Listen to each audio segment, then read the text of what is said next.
He was born in Monmouth, Illinois.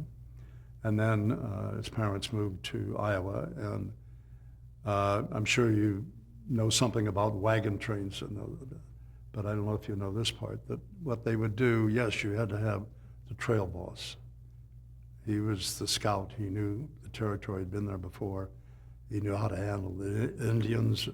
He knew how to deal with with nature. But the people that were in the wagon trains, they were farmers, they were businessmen. In this case, with Wyatt Earp's father, each wagon train had what was called a wagon master, or a person that was the manager, so to speak, of the group. 5 families, 10 families, 12, 15 families in the wagon train, all of who paid to be part of this wagon train. And it was like a miniature Greyhound or train company, except with wagons. And they gave, because of his management background, they gave Wyatt Earp's father the trail boss. He was the manager.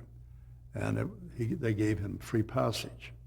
And he just took care of all the problems with the families, and anything that came up where somebody disagreed with how much water we got today, or how much food, or whatever it was, he would manage that. So they came out and they settled in Colton, just right next door to San Bernardino. And about 4 or 5 weeks, Wyatt was about 15 at the time, and he forgot his toothbrush or something and decided to go back and pick up something or do something that he had to do. I never did quite figure that one out, but he decided he wanted to work his way back, so he went to San Pedro down at the harbor and got a job hauling a 6-up. That's a wagon hauled by 6 horses. 4-up is a wagon hauled by 4 horses. And his first load was to Phoenix, Arizona. It was the first printing press that went into Phoenix, Arizona.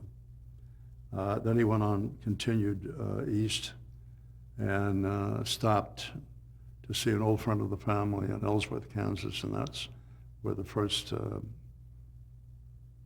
situation happened, where he was up against some bad guys, and it's a true story.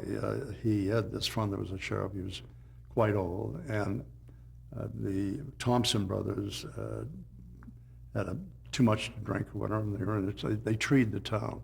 In other words, they just shut off the guns and everybody ran off the streets and everything. And the sheriff was afraid to come out.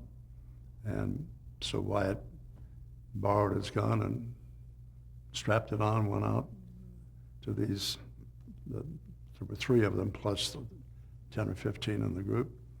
And he walked right up to Ben Thompson and right in front of his horse.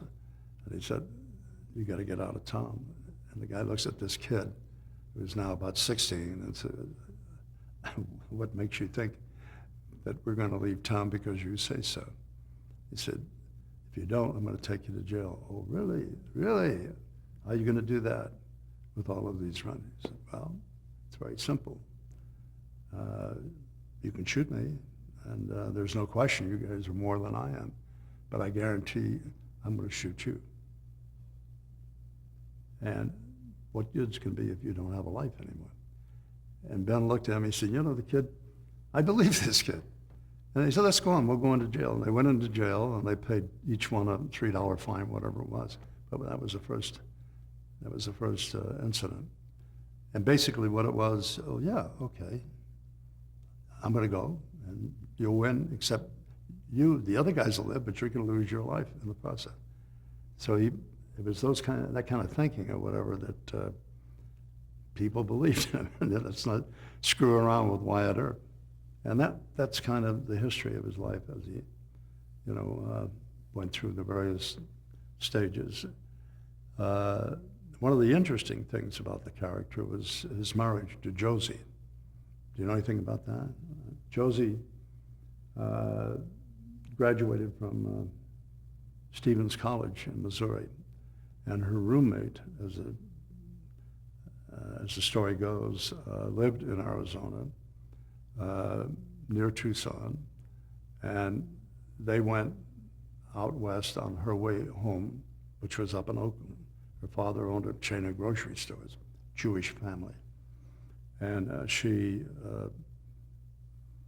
and her girlfriend went by Tombstone, and she met Sheriff Bean, and I guess they kind of fell in love for a bit, and then she met Wyatt Earp, and Wyatt Earp and Sheriff Bean had a little discussion, and Wyatt married Josie.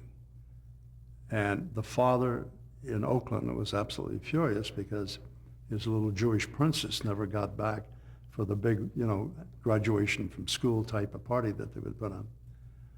And they never did speak after that. And of course, he was after the OK Corral after a short time. Then he had a good friend by the name of Jack London up in Alaska. And come on up here, there's a lot of money up here, silver, all that jazz. And he went up there and opened a saloon. It's still there.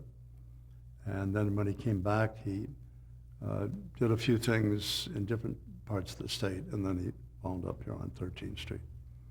And when he died, Josie called her dad and said, "Well, Dad, you got your wish. Wyatt's dead. What'll I do with him?" He said, "Cremate the son of a bitch and bring him up here. We'll bury him." So she did, and she took him up by train, the ashes. And he's buried in a Jewish cemetery in Burlingame, California, just below San Francisco. And to put it mildly, he had a very, very interesting life. By the way, the book that she wrote, it's called Josie. It's a great book for any woman to read. There was another tremendous character that came on the set. His name was Al Jennings. He was known as the great train robber. And he was 81 or 82, and they let him out of Leavenworth because of age. He'd been in prison for some 30, 40 years. Wyatt had put him there. And so he went out west to see his old friend Wyatt Earp. And we had a lot of people that would come on the set that actually knew Wyatt. So he came on the set, and he actually was kind of like, he really did believe I was, the real Wyatt Earp. He's quite old now.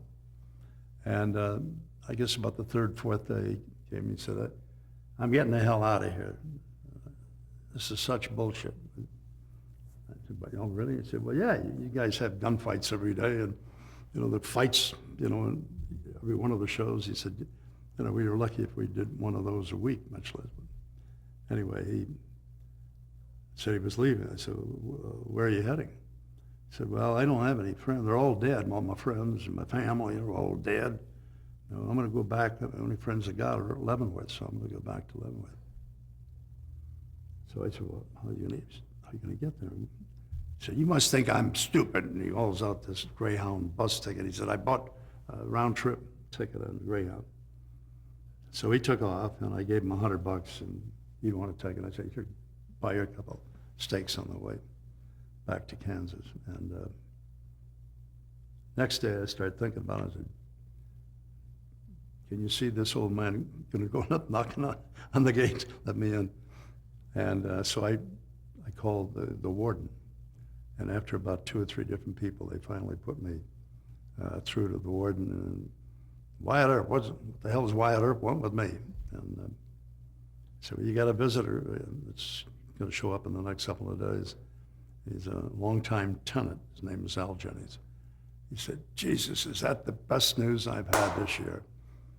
Al was one of the best bakers we've ever had. I'm going to put him in charge of our damn bakery.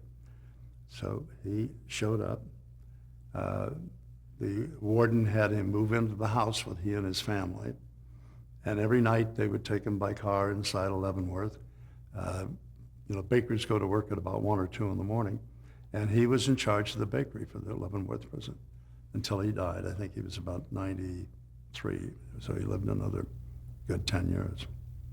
But wonderful, fun stories like that, these people that actually lived.